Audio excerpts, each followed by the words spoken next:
قبر کے پاس بیٹھ کے بہت روتے، بل اللحیہ، روایت میں ہے کہ داڑھی بھیگ جاتی۔ لوگوں نے کہا کہ جنت کا ذکر، جہنم کا ذکر ہوتا، اے عثمان اتنا نہیں روتے جتنے قبر کے پاس روتے ہو؟ کہا کہ نہیں لوگوں، محمد صلی اللہ علیہ وسلم نے فرمایا ان القبر اول منزل من منازل الاخرہ فان نجا منه فما بعده ايسر منه وان لم ينج منه فما بعده اشد منه۔ کہا کہ لوگوں سن لو، محمد صلی اللہ علیہ وسلم نے کہا قبر کا گڑھا آخرت کے منزلوں میں سے پہلا منزل ہے، پہلی منزل ہے۔ اگر کوئی آدمی اس میں نجات پا گیا، اس کے بعد کے سارے مراحل اس کے لیے آسان ہو جائیں گے۔ جو اس گڑھے میں ناکام ہوا، سمجھ جاؤ کہ وہ آخرت میں بہت مشکلات سے گزرنے والا۔ یہ سوچ کے میں روتا ہوں۔ صحیح میرے بھائیو، آپ نے کبھی سوچا ہے ہم سے پہلے کتنے لوگ دنیا میں، بادشاہ آئے، عمراء آئے، علماء آئے، صلحاء آئے، دنیا کے بڑے بڑے طاقتور آئے، سب کو اس دنیا سے جانا پڑا۔ محمد الرسول اللہ صلی اللہ علیہ وسلم قبر کے پاس بیٹھے ہوئے ہیں، ایک صحابی کی قبر تیار ہو رہی تھی، آپ قبر کے پاس بیٹھے ایک لکڑی لیے ہوئے تھے اور زمین میں کھرید رہے گویا کہ آپ کچھ سوچ رہے ہیں۔ پھر زاروں قطار رونے لگے، زاروں قطار رونے لگے، یہاں تک کہ وہاں کی زمین بھیگ گئی۔ ہاں، قبر کو یاد کر کے کبھی ہم اتنا تو روئیں کہ ہماری پلکیں بھیگ جائیں؟ وہاں کی زمین بھیگ گئی۔ پیارے نبی نے صحابہ سے کہا یا اخوانی لمثل هذا فاعدوا، کہا کہ میرے صحابہ ہر انسان کو اس مرحلے سے گزرنا ہے، آنے سے پہلے تیاری کر لو، کب کس کی باری آئے گی نہیں معلوم، کب کس کی باری آئے گی نہیں معلوم۔ آج مرا، آج رات میں یا کل کا جو ہے وہ اللہ کے پاس پہنچ جانے والا، حساب و کتاب کی شکل میں اسے حساب دینا پڑے گا۔ حضرات، زندگی میں صحابہ اکرام کی زندگیوں کو پڑھ کر اپنی زندگی میں اصلاح کرنے کی کوشش کریں۔ یہ علی رضی اللہ عنہ لوگوں کو سمجھایا کرتے تھے ارتحلت الدنیا مدبرہ وارتحلت الآخرة مقبلہ فلکل منہما بنون فکونوا من ابناء الآخرہ ولا تکونوا من ابناء الدنیا فإن اليوم عمل ولا حساب وغدا حساب ولا عمل۔ کیا پیاری بات!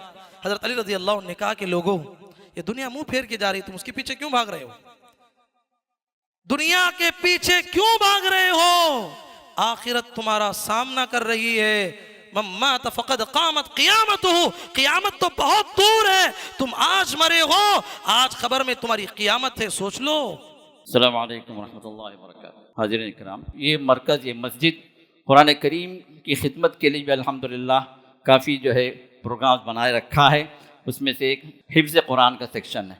الحمدللہ یہ بھی جو جاوید رحمہ اللہ کا قائم کردہ یہ جو سیکشن ہے، جو مدرسۃ السلام لتحفیظ القرآن کے نام سے۔ اب اس کے دو سیکشن ہیں، ایک تو جو ہے وہ ہے جو اسکول والا، جو السلام حفظ اکیڈمی کے نام سے جو قائم ہے، جس میں فجر کے بعد بچہ آ جائے تو وہ عصر کو آپ کا بچہ آپ کے پاس واپس آئے گا، دن بھر ہمارے پاس رہے گا، جس میں حفظ کی بھی تعلیم بھی ہوگی اور اس کو اکیڈمی کی بھی تعلیم ہوگی۔ بچہ 10 تک انشاءاللہ مکمل کر سکتا ہے۔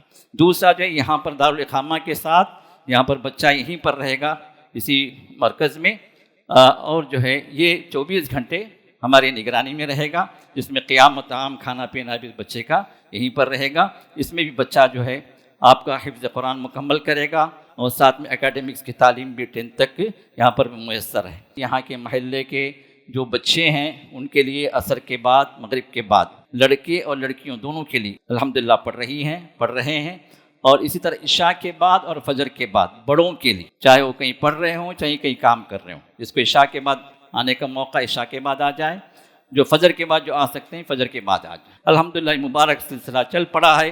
مقصد یہ ہے کہ ہمارے بچے جو ہے وہ دین پر آ جائیں، حافظ قرآن بن جائیں، ساتھ ساتھ ان کو اسکول کی تعلیم بھی برابر ملے، یہ مقصد ہے۔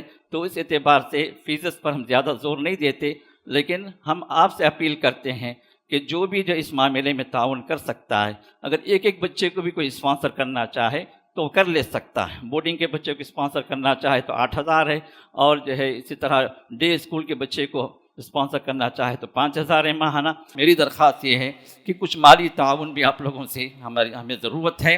ماہانہ جو ہے آپ ایک سبسکرپشن کر دیں ہمارے پاس، کیونکہ سبسکرپشن ہمارے پاس بہت لو ہو گئے ہیں، جو منتھلی ایکسپنس کے لیے کافی جو ہے مشاکل چل رہے ہیں، تو لہٰذا آپ لوگوں سے گزارش یہ ہے کہ جن تک بھی ہماری آواز پہنچتی ہے منتھلی اعتبار سے کچھ بھی جو آپ کی انکم ہے اس کے لحاظ سے آپ جو ہے ایک ماہانہ جو ہے سبسکرپشن کے اعتبار سے ہمارے آفس میں جو آپ لکھا دیں، اس کے بعد منتھلی وائز آپ کو انشاءاللہ کالس بھی آ جائیں گے، آپ کو ریمائنڈر بھی آ جائے گا، آپ کے لیے آسانی ہو جائے۔ اللہ تعالی ہم سب کو توفیق عطا فرمائے۔ بارک اللہ فیکم۔